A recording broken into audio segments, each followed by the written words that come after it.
애플워치랑 갤럭시워치 차고 러닝, 수영, 자전거 타기 다 해보고 왔습니다. 그리고 이번에 애플워치에 새로 들어간 파워미터 연동, 더블탭까지 들여다보도록 하겠습니다.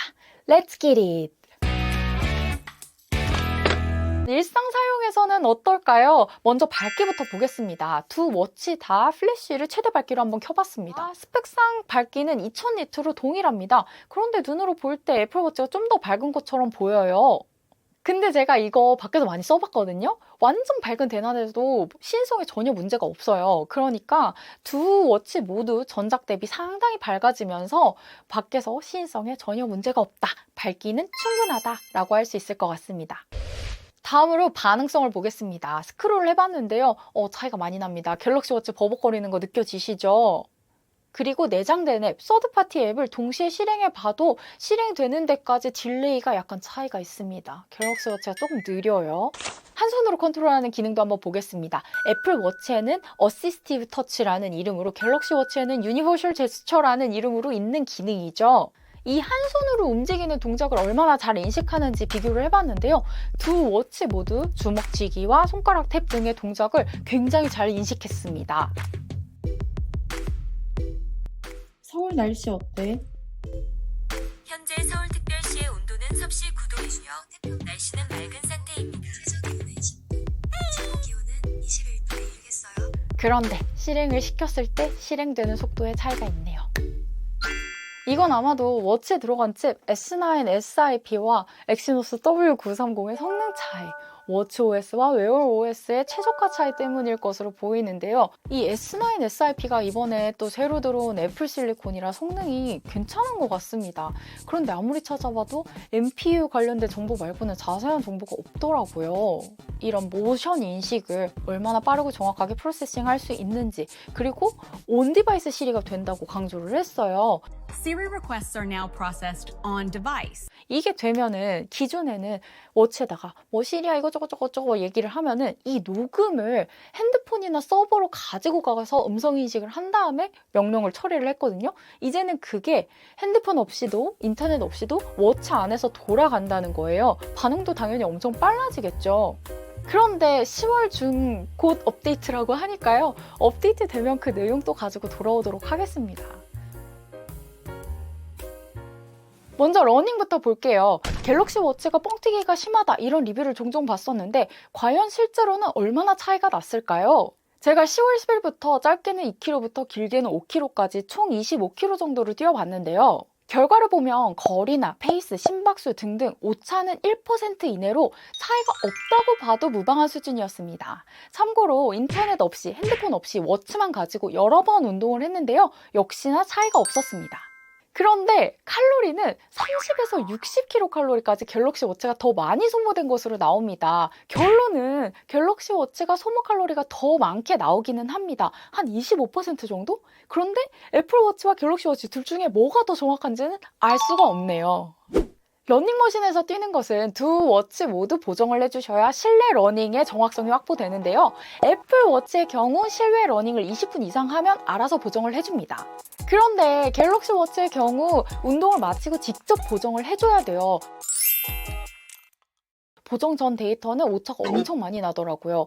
어쨌든 실내 달리기 데이터는 팔 흔들림, 즉 걸음수와 키 등으로 계산을 하기 때문에 밖에서 뛸 때랑은 다르게 보폭을 좁게 가져가거나 인터벌 훈련을 하면 오차가 많이 생깁니다. 이 점은 감안하셔야 될 것 같아요. 자, 다음으로 자동 운동 시작과 일시정지 기능을 알아볼 건데요. 두 워치 모두 자동 운동 인식에 러닝, 달리기는 포함이 됩니다. 애플워치는 달리기, 걷기, 수영, 사이클링, 일리프티컬 또는 로잉 운동이 시작된 것으로 보이면 운동을 시작하라고 알림을 줍니다. 시간이나 거리가 정해져 있지는 않고 팔 움직임이나 심박수 등으로 애플이 생각할 때 이 운동 중이구나 싶으면은 운동 중이십니까? 이렇게 알림을 주는 거예요. 갤럭시 워치는 걷기, 달리기, 자전거 타기, 일리프티컬, 로잉머신, 수영, 활동적인 운동을 하면 인식이 된다고 써있고요. 가장 다른 점, 앞에서 애플워치가 이 운동을 하는 것 같다 싶으면 알림을 준다고 했잖아요. 너 운동하고 있니? 이렇게. 갤럭시 워치는 이 운동을 하는 것 같다, 이게 10분이 지나면 자동으로 운동 기록을 시작합니다. 다음으로 걷기 얘기를 해보죠. 걷기를 어떻게 정의하느냐는 사람마다 굉장히 다를 것 같아요. 운동으로 걷기를 하느냐, 이동으로 걷기를 하느냐, 크게 이렇게 두 가지로 나눌 수 있을 것 같고요. 한 번 더 나눠보자면 이동으로 걷는데 그거를 좀 기록하고 싶다, 내지는 그걸 왜 기록하냐, 이 정도로 나뉠 수 있을 것 같아요. 먼저 운동으로 하는 걷기부터 얘기를 해볼게요.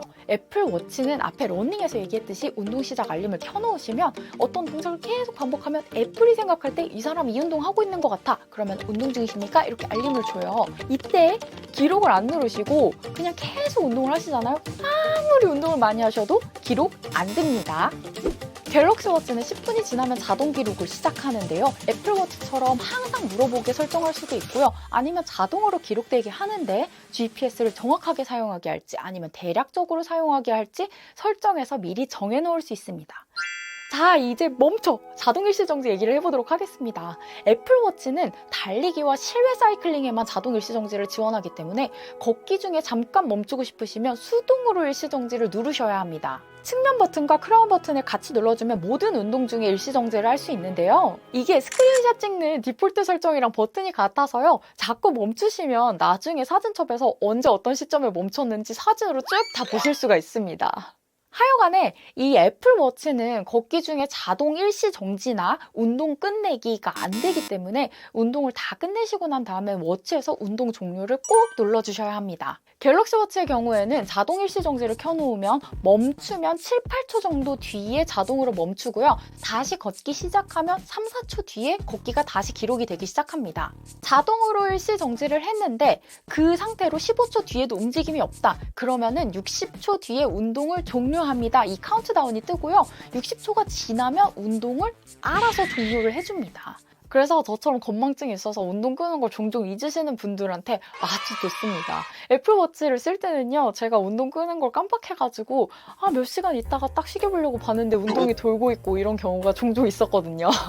그런데 걷기는 그냥 이동일 뿐 자꾸 물어보는 거 너무 귀찮다, 거슬린다 이런 분들은 각자 설정해서 자동 기록을 꺼주시면 됩니다. 여기서 차이점. 애플워치는 앞서 말씀드린 6가지 운동의 자동 감지를 한꺼번에 켜거나 한꺼번에 끌 수만 있고요. 갤럭시워치는 앞서 말씀드린 7가지 운동을 각기 켜거나 끌 수 있습니다. 두 워치를 동시에 사용해 보니까요. 애플워치는 확실히 사용자의 자유도가 좀 낮고 갤럭시워치는 높은 걸 느낄 수 있었습니다. 나 귀찮게 하지 마, 네가 다 알아서 해. 이런 분들은 애플워치에 알아서 생각하고 판단하고 계산해 주는 거를 더 좋아하실 것 같고요. 내가 정할 거야, 카테고리 다 나눠줘, 내가 정할 거야, 이런 분들은 갤럭시워치의 커스터마이징 가능한 부분을 더 선호하실 것 같습니다. 과연 수영은 어땠을까요? 러닝과 다르게 GPS를 사용하지 않는 운동이라서 그런지 수영은 기록에서부터 차이가 많이 났습니다. 애플워치와 갤럭시워치 모두 운동 시작 전에 수영장 길이를 입력해줘야 됩니다. GPS 없이 하는 운동이기 때문에 그래요. 여기서 차이점은 애플워치는 운동 시작을 누르면 항상 수영장 길이를 입력하게끔 뜹니다. 그러니까 이거는 맨날 입력하게 하면 귀찮잖아요. 그 대신에 25m, 50m 풀 왔다 갔다 하시는 분들은 길이를 잘못 입력해가지고 데이터가 망가지는 일은 없으실 거예요. 반면에 갤럭시워치는 운동 전에 설정해서 미리 25m, 50m, 25야드 직접 설정을 골라서 눌러놓을 수가 있어요. 그러니까 운동 시작 누르면 바로 운동 시작이에요. 어떻게 보면 더 편리한 것 같죠? 요거는 항상 같은 길이의 풀만 가시는 분한테는 너무 좋습니다. 그런데 맨날 25m 풀만 가다가 어쩌다 한번 50m 풀을 간 거예요. 그러면 당연히 안 바꿨겠죠. 왜냐면 기억을 못하니까, 건망증이 있으니까. 그러면 나중에 데이터가 망가진다는 제 얘기입니다. 그럴 가능성이 높아요. 자, 이제 운동을 열심히 합니다. 1500m 넘게 수영한 데이터를 볼게요. 오라라, 100m가 차이가 나네요. 제가 25m 풀에서 운동을 했으니까 왕복 2바퀴가 차이가 나는 거예요. 이거 뭔가 잘못됐죠? 그래서 혹시 멈추는 동작에서 얘가 뭔가 오류가 생겼나 싶어가지고 아예 안 멈추고 1100m를 수영을 해봤어요. 하하, 이번에도 갤럭시 워치에서 25m가 씹혔습니다. 반바퀴가 없어진 거예요. 네, 이것처럼 차이가 분명히 있습니다. 이거 말고도 영법, 자유형, 평형, 저병 이거는 둘 다 되게 잘했거든요. 그런데 애플워치에서는 킥판 잡고 하는 것도 진작부터 인식을 했어요. 갤럭시 워치에서는 그게 인식이 안 돼서 사람들이 건의를 많이 했었거든요. 이번 워치 6 나오면서 그 부분이 업데이트가 됐단 말이에요. 됐는데 이게 처음에 버그가 너무 심해가지고 이렇게 팔 움직임으로 턴을 계산해서 거리를 계산하는 거거든요. 이게 완전히 망가져서 거리가 뻥튀기가 되고 막 완전 난리가 났었어요. 이거 말고도 할 얘기가 너무 많은데 처음에 업데이트하고 나서 수영 페이스를 킬로미터당 시간으로 표시를 한 거예요, 디폴트를. 제 뇌피셜인데 러닝에 있는 거 그냥 계산 방식 그대로 복사 붙여넣기 했나? 이런 생각도 들고 그냥 뭔가 너무 이렇게 자잘하게 거슬리는 게 너무 많아진 거예요. 뭐 그런 부분은 다음 업데이트에서 다 고쳐지긴 했어요. 그런데 수영에서는 애플 워치의 압승, 완승입니다. 다음은 자전거입니다. 이번 워치OS 10에 파워미터랑 연동 가능한 기능이 업데이트돼서 바로 사용해 봤는데요. 파워미터를 가지고 고강도 훈련을 하시는 분들은 정말 유용하게 쓰실 수 있을 것 같습니다. 사이클링을 해보니까요. 파워미터가 없이 하면요. 파워와 케이던스가 이렇게 찍찍으로 표시가 안 되는 반면에 파워미터를 달고서 운동을 하면 실시간으로 파워와 케이던스를 워치에서 볼 수 있습니다. 기존에도 핸드폰은 연동이 가능했는데요. 이제는 워치까지 연동이 가능하니까 사이클링 할 때 정말 유용하게 쓸 수 있을 것 같습니다. 그리고 추가로 사이클링을 시작하면 핸드폰 잠금 화면에서 볼 수 있는 기능이 업데이트 됐는데요. 요거는 아직 버그가 엄청 많습니다. 점점 좋아지겠죠. 리뷰하려고 매일 뛰고 수영하고 자전거 타고 아주 행복하게 운동을 해서 건강을 얻었습니다. 운동 시작하고 꾸준히 하는 게 어려우신 분들 꼭 워치 리뷰를 시작해보세요. 제가 올해 1년 가까이 갤럭시 제품들을 정말 열심히 써보고 있는데요. 느낀 점은 폰, 플립이나 폴드처럼 애플 제품군에는 전혀 없는 제품들이 있어서 충분히 강점이 있다고 생각이 됩니다. 그냥 취향 차이거나 이런 느낌을 많이 받았고요. 버즈, 에어팟에 꿀리는 점 하나도 없습니다. 그런데 워치? 이거 애플워치 압승이에요. 버벅임, 버그, 운동 기능까지 이것저것 애플워치가 완전히 더 낫다는 거를 제가 완전 체감을 했고요. 많은 분들이 워치 때문에 갤럭시로 핸드폰 못 바꾼다 이랬는데 그걸 이해해버렸어요. 자, 다시 애플워치. 이번 애플워치에는 더블탭부터 온디바이스 시리와 연동되는 건강 기능들까지 곧 업데이트가 될 거라고 하니까요. 업데이트가 되면 새로운 애플워치 컨텐츠로 돌아오도록 하겠습니다. 오늘도 시청해주셔서 감사해요. 안녕, 또 만나요.